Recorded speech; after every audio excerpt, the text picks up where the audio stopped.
Hello everyone. आज फिर उपस्थित हैं एक नए प्रत्यय के साथ में। आज का प्रत्यय है श्रित प्रत्यय। श्रित प्रत्यय जो एग्जाम में एक ना एक क्वेश्चन इससे पूछा जरूर जाता है, तो इम्पोर्टेंट प्रत्यय है ये। तो श्रित प्रत्यय जो है वो परस्मै पद धातुओं में जोड़ा जाता है। श्रित प्रत्यय कौन सी धातु में जोड़ा जाता है? परस्मै पद धातु में जोड़ा जाता है। श्रित प्रत्यय का शकार और जो ऋकार होता है उसकी क्या करेंगे हम? इत संज्ञा हो जाएगी उसकी, और इत संज्ञा होकर तस् लोपा से उसका क्या हो जाता है? उसका लोप हो जाएगा। तो शाका और ऋकार लोप हो जाएगा, तो क्या शेष रह जाता है? शेष बचता है यहाँ पर अत। जो अत शेष बचेगा वो हम धातुओं में जोड़ के नए शब्द बनाएंगे, वो आगे देखेंगे। तो इसका प्रयोग किस प्रकार के अर्थों में किया जाता है? इसका प्रयोग है कि जा रहे, जा रहा, जा रही और जा रहे जैसे अर्थों में इसका प्रयोग किया जाता है। जैसी क्रिया बनाने के लिए और भी है कि जैसे पढ़ता हुआ, पढ़ता हुआ, लिखता हुआ और खाता हुआ आदि अर्थों में इस प्रत्यय का हम क्या करेंगे? प्रयोग करेंगे। आगे इसके रूप पुल्लिंग में भगवत के समान, स्त्रीलिंग में नदी के समान और नपुंसकलिंग में जगत के समान चलते हैं। जब श्रुत प्रत्यय का श और ऋ का लोप हो जाता है तो क्या करते हैं? अत शेष रह जाता है। क्या अत शेष बचेगा?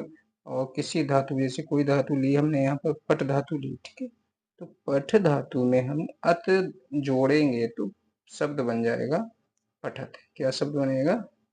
पठत बन जाएगा। तो ये है प्रत्यांत रूप बनेगा इसका पठत। तो इसके आगे कुछ धातुएं ली हैं और श्रित प्रत्यय जोड़ने से किस प्रकार का परिवर्तन होता है आइए जानते हैं। जैसे धातु में हम कोई धातु है उसमें श्रित प्रत्यय जोड़ेंगे, ठीक है, तो जो परिवर्तन होता है उसको हम समझेंगे। तो यहाँ पर हमने कोई धातु ली है, कोई धातु लिए हमने पट धातु, ठीक है, हम धातु लिए पट धातु। पट धातु होती पढ़ने की अर्थ में होती है। तो पट धातु में हम श्रित प्रत्यय जोड़ेंगे तो प्रत्यांत रूप क्या बन जाएगा? प्रत्यांत रूप बनेगा पठत। क्या बन जाएगा? प्रत्यांत रूप बन जाएगा पठत। और पुल्लिंग में क्या बन जाएगा? पुल्लिंग में बनेगा पठन और स्त्रीलिंग बन जाएगा पठन्ति। नपुंसकलिंग में क्या बन जाएगा? पठत हो जाएगा और इसका अर्थ हो जाएगा पढ़ता हुआ। क्या अर्थ हो जाएगा इसका? पढ़ता हुआ। इसी प्रकार दूसरी धातु है गम। गम धातु है तो गम धातु में श्रित प्रत्यय जोड़ेंगे तो प्रत्यांत रूप हो जाएगा गच्छत। पुल्लिंग में गच्छन, स्त्रीलिंग में गच्छन्ति और नपुंसकलिंग में गच्छत। इसका अर्थ हो जाएगा, क्या अर्थ हो जाएगा? गम धातु होती है पढ़ने की, जाने के अर्थ में। गम धातु होती है जाने के अर्थ में, तो यहाँ पर हो जाएगा जाता हुआ। इसी प्रकार लिख धातु। लिख धातु में हम श्रित प्रत्यय जोड़ेंगे तो प्रत्यांत रूप बन जाएगा लिखत। पुल्लिंग में बनेगा लिखन, स्त्रीलिंग में लिखन्ति और नपुंसकलिंग में बन जाएगा लिखत। क्या अर्थ हो जाएगा इसका? अर्थ हो जाएगा लिखता हुआ। इसी प्रकार है किर धातु। किर धातु होती है करने के अर्थ में, और किर धातु में हम श्रित प्रत्यय जोड़ेंगे तो प्रत्यांत रूप क्या बनेगा? बन जाएगा कुर्बत, और पुल्लिंग में बन जाएगा कुर्बन, स्त्रीलिंग में बन जाएगा कुर्बन्ति और नपुंसकलिंग में बन जाएगा कुर्बत। तो क्या अर्थ हो जाएगा इसका? इसका अर्थ हो जाएगा करता हुआ। करता हुआ। इसी प्रकार है पधातु, पधातु पधातु के पधातु है, तो पधातु में हम सिरत प्रत्यय जोड़ेंगे, पधातु में सिरत प्रत्यय जोड़ेंगे तो प्रत्यांत रूप बन जाएगा पिबत, पुल्लिंग में पिबन और स्त्रीलिंग में पिबंती और नपुंसकलिंग में पिबत हो जाएगा। तो इसका अर्थ हो जाएगा पीता हुआ। ऐसे ही दृढ़ धातु है, दृढ़ धातु में सिरत प्रत्यय जोड़ेंगे तो पश्यत हो जाएगा प्रत्यांत रूप, पुल्लिंग में पश्यन और पश्यंती स्त्रीलिंग में हो जाएगा, पश्यत हो जाएगा नपुंसकलिंग में। तो इसका अर्थ हो जाएगा देखता हुआ। इसी प्रकार है कथ धातु, कथ धातु में सिरत प्रत्यय का हम प्रयोग करेंगे तो प्रत्यांत रूप बन जाएगा कथयत और पुल्लिंग में कथ्यन, स्त्रीलिंग में कथयंती और नपुंसकलिंग में बन जाएगा कथ्यत। तो इसका अर्थ हो जाएगा कहता हुआ। इसी प्रकार तेज धातु छोड़ने के अर्थ में, तेज धातु है छोड़ने के अर्थ में और प्रत्यय जोड़ेंगे सिरत तो क्या बन जाएगा तेजत बन जाएगा, प्रत्यांत रूप बन जाएगा तेजत और पुल्लिंग में तेजन, स्त्रीलिंग में तेजंती और नपुंसकलिंग में तेजत हो जाएगा। इसका अर्थ हो जाएगा छोड़ता हुआ। ठीक है। इसी प्रकार है बद धातु, बद धातु में हम सिरत प्रत्यय का प्रयोग करेंगे। बद धातु होती है बोलने की अर्थ। तो जैसे कोई बोलता है तो इसका प्रत्यांत रूप क्या बनेगा, सिरत प्रत्यय जोड़ने से बन जाएगा बरत बन जाएगा और पुल्लिंग में बनेगा बदन, स्त्रीलिंग में बदंती और नपुंसकलिंग में हो जाएगा बदत। तो इसका अर्थ की बात करें तो हो जाएगा, इसका अर्थ हो जाएगा बोलता हुआ, बोलता हुआ। इसी प्रकार है बस धातु, बस धातु है रहने के अर्थ में या बसने के अर्थ में। तो यहाँ पर सिरत प्रत्यय जोड़ेंगे हम तो प्रत्यांत रूप क्या हो जाएगा बसत बन जाएगा और पुल्लिंग में बसन हो जाएगा, स्त्रीलिंग में बसंती हो जाएगा और नपुंसकलिंग में बसत हो जाएगा। तो इसका अर्थ हो जाएगा रहता हुआ या बसता हुआ।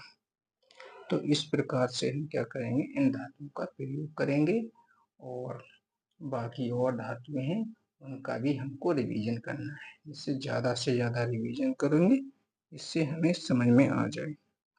तो इसके बाद में हम इस प्रत्यय का यानी सिरत प्रत्यय का प्रयोग हम किस प्रकार से करते हैं, आइए वाक्यों के माध्यम से समझते हैं। तो वाक्य प्रयोग दिया गया है यहाँ पर। तो पहला वाक्य है कि राम पुस्तक पढ़ रहा है। ठीक है, तो पढ़ रहा है, लिख रहा है, जा रहा है, उठ रहा है, बैठ रहा है, ऐसे अर्थों में हम इस प्रत्यय का क्या करते हैं, प्रयोग करते हैं। तो यहाँ पर क्या हो जाएगा, राम का रामा हो जाएगा, पुस्तकम और पट धातु है पढ़ने के अर्थ में। जब राम पुल्लिंग शब्द है तो यहाँ पर पठ पुल्लिंग का ही रूप बनेगा यहाँ पर। तो पट धातु का पुल्लिंग में क्या बन जाएगा पठन, यानी पढ़ रहा अस्ति माने है। तो यहाँ पर क्या बन जाएगा, राम पुस्तकम पठन अस्ति। उम्मीद है कि समझ में आ गया होगा आपके। इसी प्रकार है दूसरा है, चलो आइए दूसरे के माध्यम से समझते हैं। दूसरा है सीता फल खा रही है। तो सीता है स्त्री है तो स्त्रीलिंग में खा का अर्थ होता है खाने के अर्थ में। तो खादे के अर्थ में धातु होती है खाद धातु। ठीक है, खाद धातु होती है। तो यहाँ सीता स्त्री है तो यहाँ पर हो जाएगा सीता फलम और खाद धातु का क्या स्त्रीलिंग में क्या हो जाएगा खादंती, क्या हो जाएगा खादंती अस्ति, यानी सीता फलम खादंती अस्ति, यानी सीता फल को खा रही है। इसी प्रकार तीसरा वाक्य के माध्यम से आइए फिर समझते हैं कि वह पढ़ता हुआ जाता है। ठीक है, वह पढ़ता हुआ जाता है। तो क्या बन जाएगा, जाता है तो जाता से आभास हो रहा है कि वह क्या है, पुल्लिंग शब्द है। पुल्लिंग है तो वह का क्या बन जाएगा, श। अब पढ़ता हुआ जा रही है ना, तो पट धातु का पढ़ता हुआ क्या हो जाए, सिर्फ प्रत्यय का प्रयोग करेंगे। तो पट धातु में सिर्फ प्रत्यय जोड़ेंगे तो पुल्लिंग में क्या हो जाएगा, पठन शब्द बन जाएगा। क्या बन जाएगा, पठन शब्द बन जाएगा। और गच्छति मतलब जाता है, तो यहाँ पे हो जाएगा श पठन गच्छति। इसी प्रकार एक वाक्य और भी है कि वह पढ़ती हुई लिखती है। वह कौन लिखती है, स्त्रीलिंग, स्त्रीलिंग है। सुन, सीधा सीधा आवाज हो रहा है कि वह लिखती है, तो वह लिखती है तो वह का क्या हो जाएगा, शा। और पठना का क्या हो, पठंती स्त्रीलिंग में हो जाएगा, और लिखती तो शा पठंती लिखती, यानी वह पढ़ती हुई क्या कर रही है, लिख रही है, पढ़ती ही लिख रही है। इसी प्रकार दूसरा वाक्य है कि बालक हंसते हुए खाता है। तो बालक पुल्लिंग है और हंसना की क्या हो जाएगी, हसन हो जाएगा। जब पुल्लिंग शब्द है तो खा रही थी, तो बालक क्या है, हसन हो जाएगा यहाँ पर, तो खा रही थी। तो यहाँ पर क्या हो गया, बालक हंसते हुए खाता है, बालक हसन खा रही थी, बालक हंसते हुए क्या कर रहे, खा रहा है। इसके बाद में एक वाक्य और भी है, आइए वो भी समझते हैं कि वालकः, वालका हंसती हुई बोलती है। जो बालक है वो, बालका है वो हंसती हुई बोलती है। तो यहाँ बालका स्त्री है, तो यहाँ पर स्त्री में क्या बन जाएगा, हंसती हुई, हंसती हुई का बन जाएगा हसंती। हस धातु में क्या हो जाएगा, हंसती हुई है, हसंती हो जाएगा। तो बालका हंसती हुई बदती, बदती मतलब बोलती, बालका हसंती बदती, बालका हंसती हुई बोलती है। उम्मीद है कि आपको ये सारे के सारे एग्जाम्पल के माध्यम से समझ में आ गया होगा। और अगर आपको वीडियो अच्छी लगी हो तो लाइक और शेयर करें। बस आज की वीडियो में इतना ही, धन्यवाद।